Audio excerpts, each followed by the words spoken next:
मुल्क इस वक्त बहुत से मसाइल में घिरा है, जिनमें से सबसे बड़ा मसला महंगाई है। लेकिन हुकूमत वक्त हो या इनसे पहले की हुकूमत, उनके नजदीक महंगाई और आवाम की मुश्किलात कभी सरे फहरिस्त नहीं रही।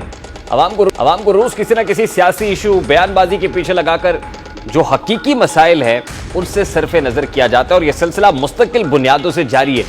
पंजाबी में इसे डंग टपाऊ पॉलिसी भी करार दिया जा सकता है। ये महीना तो आजादी का महीना था, लेकिन इस बार आवाम को जो बिजली के बिल मौसूल हुए हैं उसने हर पाकिस्तानी को बिल बिलाने पर मजबूर कर दिया है।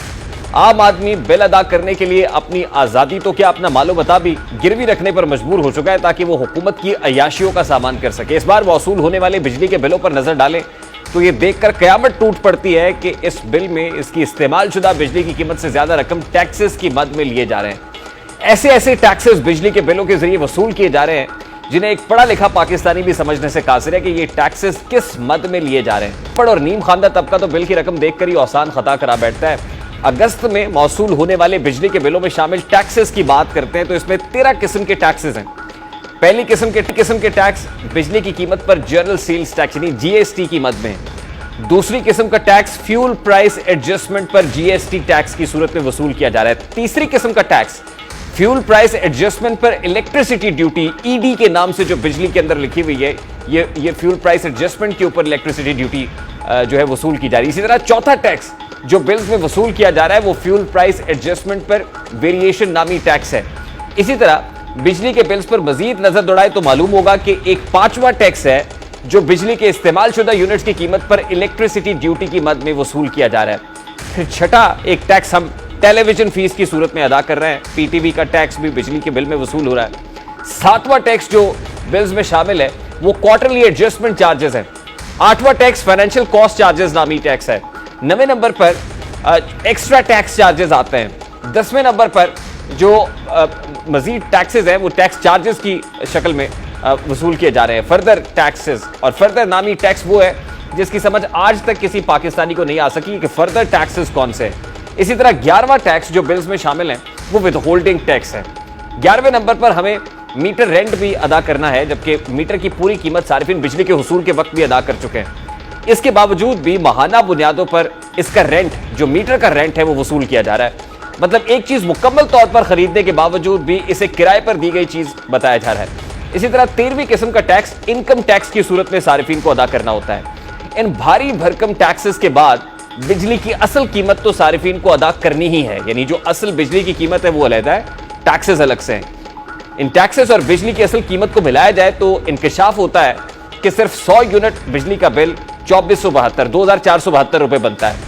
102 यूनिट्स बिजली का बिल 3511 रुपए, यानी 2 यूनिट बढ़ने से 1039 रुपए जायद अदा करने होंगे। इसी तरह 200 यूनिट बिजली इस्तेमाल करने पर बिल तकरीबन 6885 रुपए अदा करना पड़ेगा, जबकि 202 यूनिट्स यानी सिर्फ 2 यूनिट्स मजीद बढ़े हैं, 200 क्रॉस किया है तो यही बिल 8223 रुपए तक जा पहुंचता है। यानी 200 यूनिट से ऊपर 2 यूनिट भी एक्स्ट्रा इस्तेमाल करने से बिल की कीमत 1338 रुपए, 1338 रुपए उसमें इजाफा हो जाता है। इसी तरह 300 यूनिट बिजली के इस्तेमाल पर बिल तकरीबन 12213 रुपए अदा करना पड़ता है और 302 यूनिट इस्तेमाल करने पर यही बिल 14510 रुपए बन जाता है। यानी 300 यूनिट से 2 यूनिट्स ऊपर अगर आप इस्तेमाल करते हैं तो आपको 2297 रुपए इजाफी इस्तेमाल करने होंगे, जबकि हुकूमत दिन रात पाकिस्तानियों को यह बता रही होती है कि 200 या 300 यूनिट इस्तेमाल करने वालों को बिजली की कीमतों में इजाफे से कोई खास फर्क नहीं पड़ेगा। बात की जाए 300 से ऊपर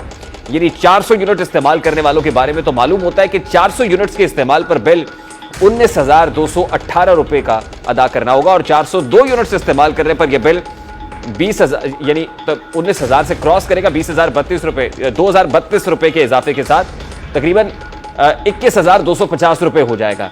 500 यूनिट इस्तेमाल कर लिए हैं तो फिर यह बिल तकरीबन 26,430 रुपए होगा। लेकिन अगर गलती से 502 यूनिट्स यानी 2 यूनिट्स इजाफी बर्न कर लिए हैं तो इस्तेमाल करने के लिए इसकी भारी कीमत चुकानी होगी और वो 1175 रुपए इजाफी अदा करने होंगे, क्योंकि यह बिल 27,605 रुपए तक पहुंच जाएगा और 600 यूनिट्स पर बिल तकरीबन 32,994 यानी 33,000 रुपए होगा। 602 यूनिट्स पर 1139 रुपए बढ़कर 34,133 रुपए का बिल आपको आएगा और 700 यूनिट्स इस्तेमाल करने पर 39,690 रुपए बिल अदा करना होगा। लेकिन अगर आप 702 यूनिट्स इस्तेमाल कर लेते हैं तो आपको इन 2 यूनिट्स की इजाफी कीमत हकीकत में बिजली का 420 वोल्ट का झटका महसूस होगी, क्योंकि आपका बिल 5,294 रुपए बढ़कर तकरीबन 44,984 रुपए हो चुका होगा। ये वो बिल्स हैं जो अगस्त में को मौसूल हो रहे हैं। सितंबर में मौसूल होने वाले बिल्स इससे भी ज्यादा खौफनाक होंगे, क्योंकि इत्तलात हैं कि सेंट्रल पावर परचेजिंग एजेंसी यानी सीपीपीए ने माहाना फ्यूल प्राइस एडजस्टमेंट की मद में 2 रुपए 7 पैसे इजाफे की दरखास्त कर दी है, जिससे सारिफीन पर 35 अरब रुपए का इजाफी बोझ बढ़ेगा। और सेंट्रल पावर परचेजिंग एजेंसी की दरखास्त पर नेपरा 30 अगस्त को समाअत करने जा रहा है और कभी इम्कानात है कि इसकी मंजूरी दे दी जाएगी। यानी अगस्त में जो बिल आए हैं उन्होंने तो आवाम का कबाड़ा किया है, जो रही सही कसर है वो सितंबर के बिल निकाल देंगे। और अभी जो बिल आवाम को मौसूल हो रहे हैं उसके अंदर वो ये तमाम तर जो साइंस है जो इसमें इस्तेमाल की गई है, वो पीटीवी टैक्स हो, वो रेडियो टैक्स हो और इस समय तकरीबन 13 किस्म के टैक्सेस हो। ये टैक्सेस कहाँ से आते हैं, फ्यूल प्राइस एडजस्टमेंट क्या होती है और किस अंदाज में काम करती है, और सेंट्रल पावर परचेजिंग एजेंसी किस दवा का नाम है, और फिर उसके बाद नेपरा जो है वो समरी कैसे भिजवाती है और इस समरी को की मंजूरी कैसे होती है। अब क्योंकि इलेक्टेड गवर्नमेंट भी नहीं है, उनके ऊपर कोई पॉलिटिकल कैपिटल जाने का खौफ भी नहीं है कि जैसे उनके वोट बैंक में कमी वाक़ हो जाएगी। अभी तो वही होगा जो मंजूर नेपरा होगा, क्योंकि नेपरा जिस तरह की तजवीज़ भेजेगा कभी इम्कानात ये है कि उस समरी को मंजूर भी कर लिया जाएगा, जिसके बाद बहुत ज़्यादा कमी के इम्कानात नहीं है, कोई रिलीफ के इम्कानात नहीं है, सब्सिडाइज किस्म की बिजली लेने के इम्कानात नहीं है। बार कैफ ये क्यों हो रहा है, ये क्या हो रहा है और क्या गुजर रही है पब्लिक के ऊपर, इस फिनोमेना को भी जानने की कोशिश करेंगे। अभी एक ब्रेक लेते हैं, कोई शॉर्ट ब्रेक लेते हैं, ब्रेक के बाद वापस आएंगे, गुफ्तगू कंटिन्यू करेंगे हमारे साथ।